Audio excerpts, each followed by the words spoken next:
So, I want to talk a little bit about theater games, improv, things like that.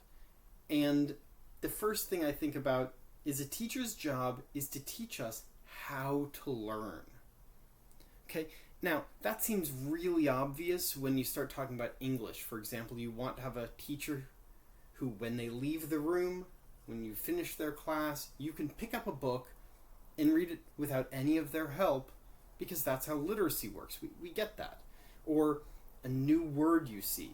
But because teachers have trained you how to use a dictionary and how to look up the word in different ways, you can acquire new vocabulary now without a teacher. But we get so unsure when it comes to creative tasks. We're sure when it's these concrete things, but creative tasks are a little bit more unsure. It feels like a light switch, right?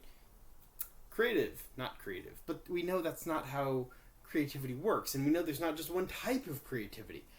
So, for example, if you looked at Process and Product, which was an article, and it talked about kind of those crafts that you kind of create, and everybody does them the same way.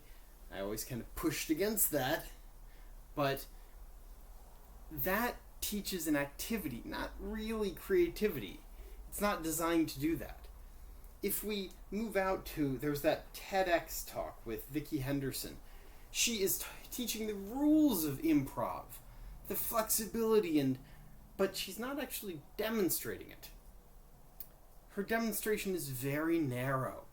So she's demonstrating creativity, but not in a way that will teach somebody how to do it without her.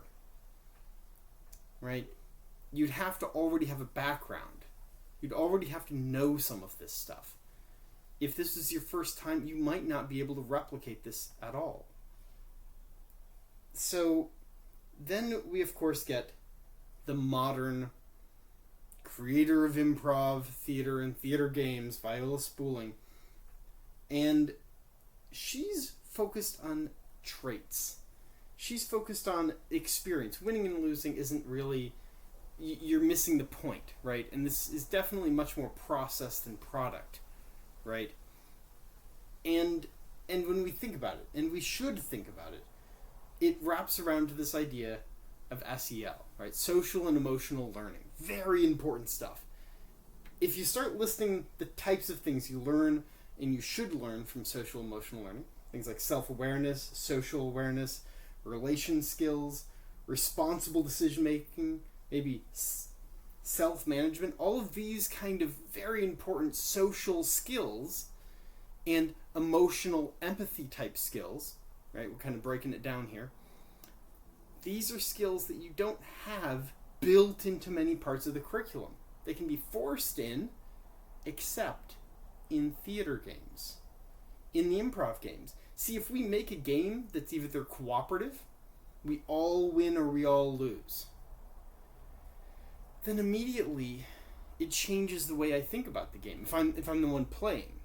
Now if we make winning and losing, not really the focus, the whole idea of winning and losing is decentralized to just our general enjoyment of it, then if I notice somebody isn't enjoying it, I'm going to be concerned. I'm going to be concerned because that's part of being, human. And it's now rewarding me. It's not the same as if I realize I could do something mean in a game to win, but my friend might be sad. So I have to choose the game or my friend. But that's not going to teach me social and emotional learning. This will.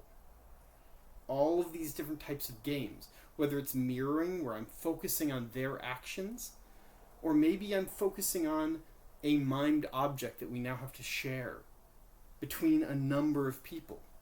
These different types of activities, I focus on the individual.